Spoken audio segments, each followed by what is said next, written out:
اعوذ باللہ من الشیطان اللعین الرجیم بسم اللہ الرحمن الرحیم۔ السلام علیکم یا علی مدد۔ مومنین و مومنات کی خدمت میں خصوصی طور پر زمانے کے امام عجل اللہ تعالی فرجہ شریف ابا عبداللہ الحسین اور بی بی ام لیلہ کی بارگاہ میں آمد شہزادہ علی اکبر علیہ السلام کی بے پناہ مبارکباد پیش کرتے ہیں۔ آج مومنین و مومنات کی خدمت میں شہزادے کی شب آمد یا آمد کے پورے دن میں دسترخوان شہزادہ علی اکبر علیہ السلام کا بے انتہا مجرب ترین عمل و وظیفہ لے کر آئے ہیں۔ مومنین خصوصی طور پر اپنے جوانوں کی حفاظت کے لیے جو اتنے جوان حادثاتی اموات کا شکار ہو رہے ہیں، اپنے جوانوں کی حفاظت کے لیے، اپنے بچوں کی حفاظت کے لیے، اپنے بزرگوں کی حفاظت کے لیے شہزادے کی آمد کے دن میں یا آمد کی شب میں شہزادے کے اس دسترخوان کو بچھائیے اور اس مختصر ترین عمل کو کر کے ابا عبداللہ الحسین کو ان کے دلبند کا واسطہ دے کر، ان کے نور نظر، ان کے لخت جگر علی اکبر کے حق کا واسطہ دے کر اپنے جوانوں کی زندگیاں مانگیے، اپنے جوانوں کی، اپنے بزرگوں کی، اپنے بچوں کی صحت یابی اور سلامتی مانگیے، اپنے رزق اور کاروبار اور روزی میں برکت مانگیے۔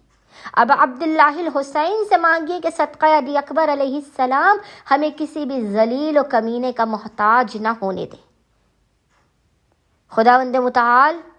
حسین ابن علی کے علی اکبر کے صدقے میں آپ کے جوانوں کی زندگیوں کو،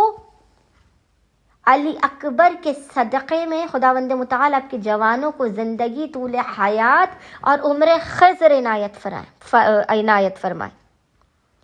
اس دن کے صدقے میں، اس شب کے صدقے میں، شہزادے کی آمد کے صدقے میں خداوند متعال آپ کو کبھی کسی کا محتاج نہ کرے۔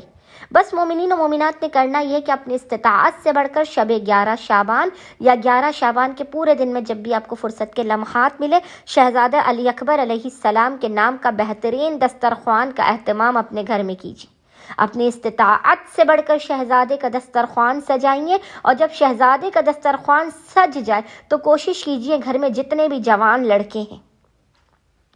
جتنے بھی جوان ہیں، نوجوان ہیں، وہ دسترخوان پر آ جائیں اور آنے کے بعد ہر ایک مرتبہ درود کی تسبیح پڑھے۔ 100 ٹائمز ایک تسبیح، ایک ہر بندہ درود کی تسبیح پڑھ کے شہزادے علی اکبر کو ہدیہ کرے، اور پھر کوئی بھی جوان لڑکا ایک مرتبہ سورہ واقعہ کی تلاوت کر کے اس کا ہدیہ شہزادے علی اکبر علیہ السلام کی بارگاہ میں پیش کرے، اور 7 مرتبہ سورہ الحمد، 7 مرتبہ سورہ اخلاص، قل هو اللہ احد، اور 7 مرتبہ 7 ٹائمز ہی سورہ قدر کی تلاوت